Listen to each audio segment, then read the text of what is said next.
जोहार नमस्कार। और आप देख रहे हैं पेज 3 डिजिटल। पिछले दिनों में देखा होगा कि झारखंड में जो है राजनीतिक मुद्दे गर्म हो चुके हैं। मतलब कि घाटशिला उपचुनाव को लेकर हम बात करने वाले हैं। और घाटशिला उपचुनाव में जो है टाइगर जयराम महतो की टीम जो है पूरी तरह कमर कस चुकी है। लेकिन सोचने की ताज्जुब की बात है कि हमारे पड़ोसी राज्य कहे जाने वाले, बड़े भाई कहे जाने वाले राज्य बिहार में भी चुनाव हो रही है। उस चुनाव में जो है यहाँ के गठबंधन सरकार में जो राजद और जेएमएम और कांग्रेस है।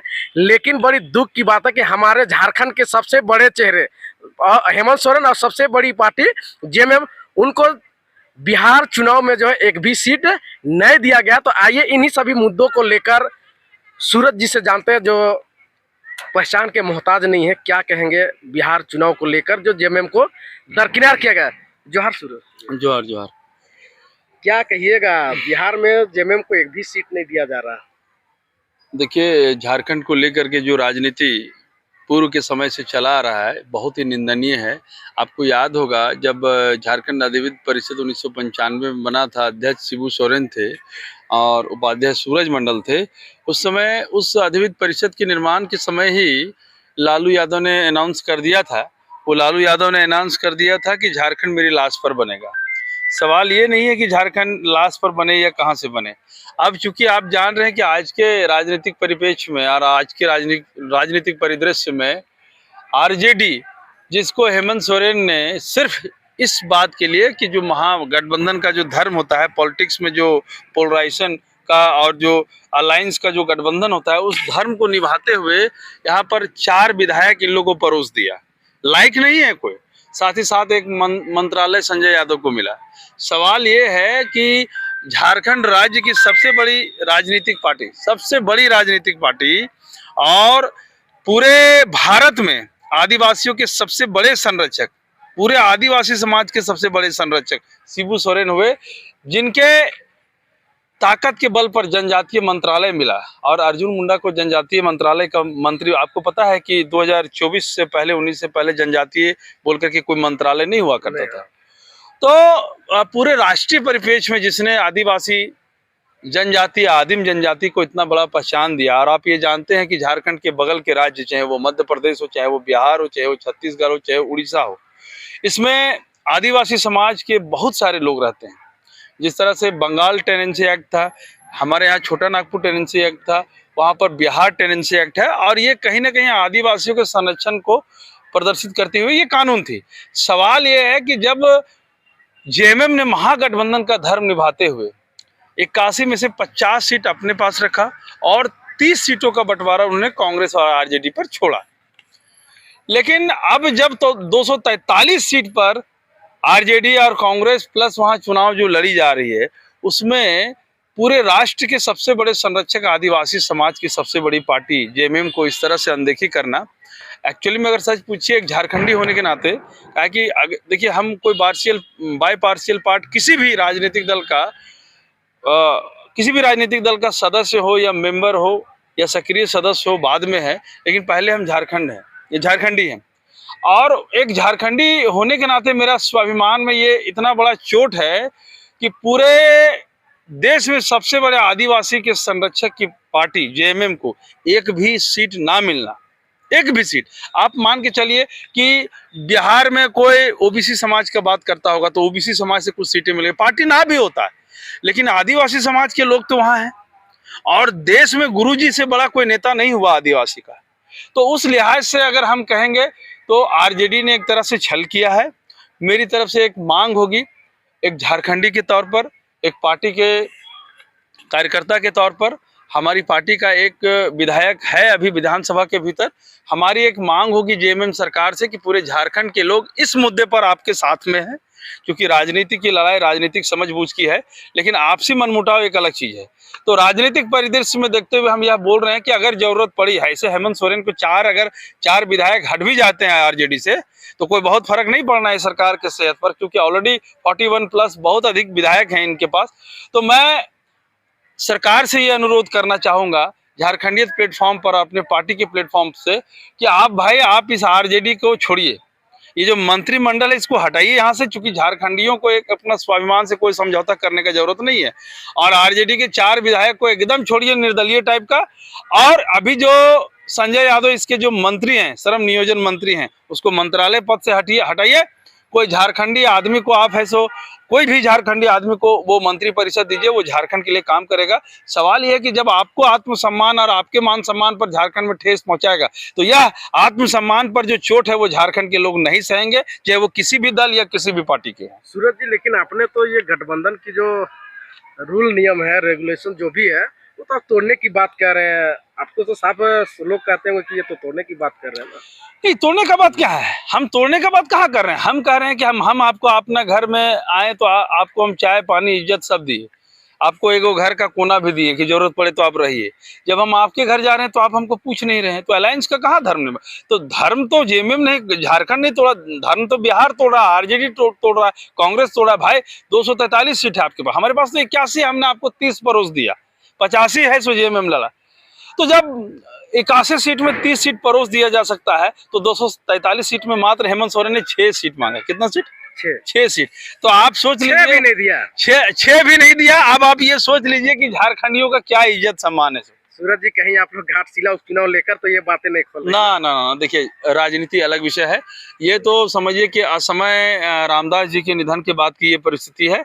अगर ऐसा कोई परिस्थिति ना भी बनता है तो मैं आपके चैनल के माध्यम से कहना चाहूंगा कि हम लोग जैसे बोलते हैं झारखंड फर्स्ट, झारखंडी फर्स्ट और झारखंडियत फर्स्ट, समझे ना।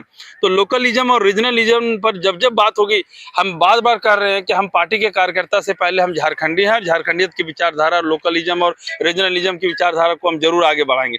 तो आप इस बात को मान लीजिए कि जब जब झारखंडियों की बात आएगी, हम और हमारी पार्टी आगे आएगी। देखिए, हम लोग अभी खुल के बोल रहे हैं कि अगर जरूरत पड़ा कि जेएमएम सरकार 4 विधायक को छोड़ दे, आरजेडी मंत्री परिषद में मंत्रालय ले ले, और जरूरत पड़ा तो हम केंद्रीय अध्यक्ष से अनुरोध करेंगे कि इस पार्टी को बाहर से समर्थन कर दीजिए। तो आप समर्थन कीजिए? एकदम बाहर से कर देंगे, बाहर से कर देंगे। सूरज जी, आपसे सवाल है कि आपने जो डुमरी विधानसभा के जो विधायक पूर्व में थे, जो स्वर्गीय जगन्नाथ महतो थे, वो जब उनका देहांत हो गया तो आप लोगों ने बोला कि हम लोग जो है किसी का मरने पे राजनीतिक नहीं करते। तो फिर वहाँ रामदास सोरेन जो है, उनका भी तो मृत्यु हुआ है कार्यकाल में, तो आप लोग बहुत अच्छा सवाल है, बहुत अच्छा सवाल है, और इस सवाल के लिए आपको हम धन्यवाद देते हैं। देखिए, जिस समय टाइगर दा ने कहा था कि जगन्नाथ महतो की मृत्यु को हम लोग किसी भी हाल में एक मौका नहीं समझेंगे, निश्चित तौर पर राजनीति के पुरोधा थे, और उसी सीरीज और उसी लाइन के पुरोधा रामदास सोरेन भी हैं। तो उस समय चर्चा थी, लेकिन देखिए अब है सो राजनीतिक मजबूरी है। हमारे पास उस समय राजनीतिक मजबूरी नहीं थी, हम उस समय कोई पार्टी नहीं थे। आप समझ सकते हैं, आपने शुरू से कवरेज किया हम लोगों को। उस समय हमारी कोई इलेक्टोरल पॉलिटिक्स में भागीदारी नहीं थी, हम कोई रजिस्टर्ड पार्टी नहीं थे। और आज आपके चैनल के माध्यम से बोलना चाहेंगे कि अगर आज राजनीति में नहीं आए तो विरोधी पक्ष बोलेंगे कि सबसे पहला तो बोलेंगे कि कुर्मी आदिवासी हो गया, डर से ही भाग गए। दूसरा बोलेंगे इनका कोई जनाधार नहीं है, 8000 वोट आया इसलिए भाग गए। देखिए, राजनीति में हर पहलुओं को देखना पड़ता है। तो हम ये कहते हैं कि हमारा कम हो, ज्यादा हो, शक्तिशाली हो या कमजोर है, लेकिन अपना एग्जिस्टेंस तो है हम लोगों का, अस्तित्व में तो है हम लोग। तो अस्तित्व, राजनीतिक अस्तित्व ना मरे किसी का, और हम लोग एग्जिस्टेंस में है। हमारा नेता आज के तारीख में सबसे ज्यादा देखा जाने वाला, सबसे ज्यादा सुना जाने वाला, सबसे ज्यादा बुद्धिजीवी, सबसे ज्यादा समझने वाला नेता है। और वैसी परिस्थिति में अगर उस नेता की अगुवाई में अगर चुनाव हम लोग नहीं लड़ेंगे तो निश्चित तौर पर पार्टी हाशिए पर होती। इसलिए पूरे मजबूती और ताकत के साथ हम लोग घाटशिला का चुनाव लड़ रहे हैं। लेकिन आप लोग ने झारखंडियत पे बड़ी मुखरता से उतरते हैं, तो ये झारखंडियत यहाँ दिखा नहीं रहे, आप लोग कैंडिडेट खड़ा कर दिया ना क्या चुनाव में। हम कहते हैं भाई भाई की लड़ाई है ना, कोई जीतेगा, झारखंडी जीतेगा, रामदास जी जीतेंगे, हमारे मुर्मू साहब जीतेंगे, या उनका क्या नाम है जेएमएम वाले बाबूलाल सोरेन, सब अपने लोग हैं। सवाल ये है कि हमारा अपना एक एग्जिस्टेंस है, हमारी पार्टी है, रजिस्टर्ड पार्टी है, केंद्रीय अध्यक्ष हमारा एक सिटिंग एमएलए है, और इलेक्टोरल पॉलिटिक्स में हम लोग एंटर कर गए। तो अब थोड़ा भावनाओं से ऊपर हम लोग राजनीति करते हैं, और राजनीति में आप जब आ गए हैं तो आपकी अपनी भागीदारी सुनिश्चित करें। उतना तो छोड़िए, म्युनिसिपल कॉर्पोरेशन हो, जिला परिषद हो, हर जगह अब हमारा कैंडिडेट आपको मिलेगा। अगर आपके कहने में मुख्यमंत्री साहब ने आरजेडी से नाता तोड़ लिया तो क्या आप लोग समर्थन कीजिएगा? अगर मांगेंगे तो बाहर बाहर समर्थन देंगे।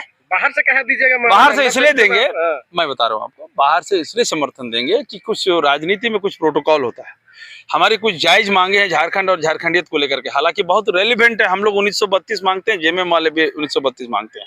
ये बात हम इसलिए कह रहे हैं कि उन्होंने पूर्व में जब राज्यपाल के पास जब कमिटी, ड्राफ्टिंग कमिटी ने जब कैबिनेट का जब उन्होंने बैठा तो 3 चीजों को उन्होंने मुख्य तौर पर रखा। 1932 खतियान को एज ए डोमिसाइल पॉलिसी लाया जाए, ओबीसी को 27%, 14% से बढ़ा करके 27% आप आरक्षण दीजिए, और तीसरा सरना धर्म कोड का मामला। तो इसलिए बहुत मुखरता के साथ कह रहे हैं कि जो हमारी मांग है कि 1932 के आधार पर स्थानीय नीति होनी चाहिए, उस ड्राफ्टिंग कमेटी ने, चूंकि हेमंत सोरेन ने इसको भेजा, तो हम ये कह सकते हैं कि जो हमारी मांग है वो उनकी मांग है। तो कुछ कुछ रेलिवेंट्री पार्ट हैं जिसको मानते हुए हम लोग बाहर से समर्थन देंगे। और दूसरा बात, जो आप कह रहे हैं बाहर से समर्थन उनको क्यों दे दीजिएगा, देखिए ये पॉलिटिक्स है। हम लोग समर्थन इसलिए नहीं देंगे कि आप हमको मंत्रालय दीजिए, समर्थन इसलिए भी देंगे कि कोई ऐसी परिस्थिति ना बने कि सरकार गिर जाए और झारखंड सरकार का चुनाव आयोग के माध्यम से करोड़ों रुपया है सो कोलैप्स कर जाए। इलेक्शन होगा, फलना होगा, ढिमका होगा, हम लोग उस बात को समझते हैं। अगर कहीं पर एक जगह पर इलेक्शन होता है, करोड़ों रुपया खर्च होता है, और करोड़ों रुपया सरकार नहीं, राज्य में रहने वाले लोगों का खर्च होता है। इसलिए हम ये मुखरता के साथ कहते हैं कि पॉलिटिक्स में इलेक्शन बार बार होना ये सोसाइटी को हार्म करता है, इकोनॉमिकली वीक करता है। तो जो सरकार आए 5 साल अपना टेन्योर पूरा करे, इसके लिए आश्वस्त रहते हैं। लेकिन सूरज जी, आपका घाटशिला उपचुनाव होने वाला मुख्य मुद्दा क्या रह गया आपके? देखिए, हमारा मुख्य मुद्दा, हम लोग कहीं नहीं भटके हैं। हम आपको बोले कि जब आप राजनीति करते हैं तो आप लेजिस्लेचर के पार्ट है, मतलब विधायी शक्तियों को आप प्रबुद्धता के साथ समाज के बीच में लाते हैं। जैसे कि आप विधायक चुन के लाते हैं, सांसद चुन के लाते हैं, जिला परिषद चुन के लाते हैं।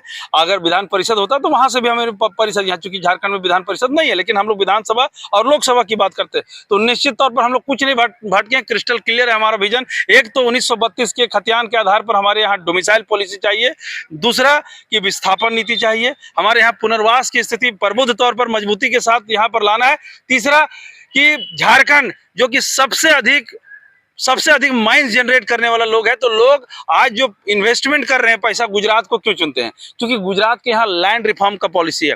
वहां अगर कोई कॉर्पोरेट घराना का आदमी 50 एकड़ जमीन मांगता है और उसको अगर 500 करोड़ रुपए खर्च करना है, तो सरकार वहां जमीन है सो देती है। क्यों? क्योंकि एक इंडस्ट्रियल कॉरिडोर वहां बना हुआ है। जैसे ये रामगढ़ है, इसको आप सपोज करिए, तो रामगढ़ से यहाँ से आप रांची रोड बना दिए इंडस्ट्रियल कॉरिडोर। इंडस्ट्रियल कॉरिडोर का मतलब ये होता है कि यहाँ से रांची रोड जो ट्रांसपोर्टेशन का रोड है, उसके दाहिना और बायां करीब 1000 एकड़ जमीन है। सो सरकार है सो अपने अंदर सरकार ले लेती है जमीन, किसके थ्रू? तो लैंड एक्विजिशन के थ्रू। लैंड एक्विजिशन का मतलब है कि सारे रैयतों को पेमेंट हो गया। अब सरकार है सो ऑप्शन देती है, किसको? अदानी को दे सकती है, रिलायंस को दे सकती है कि भाई आप आईटी सेक्टर की यहाँ की सबसे बड़ा आप प्लांट लगाए, आईटी सेक्टर में आप विप्रो को है सो बुला सकते हैं कि आप सबसे बड़ा जो कैंपस है यहाँ दे दीजिए। तो ये कब आसान होगा? जब आप सिंगल विंडो सिस्टम से आएंगे, सरकार के पास अपनी जमीन होगी। अब सवाल यह है कि विप्रो कहता है कि हम बेंगलोर के तर्ज पर आईटी सेक्टर का सबसे बड़ा कैंपस यहाँ लगाएंगे, ताकि यहाँ के जो इंजीनियर है उसको पुणे और दिल्ली और मुंबई में जाके काम नहीं करना पड़े। लेकिन जब विप्रो यहाँ को कैंपस लगाना चाहती है 1000 एकड़ में, सरकार के पास जमीन नहीं।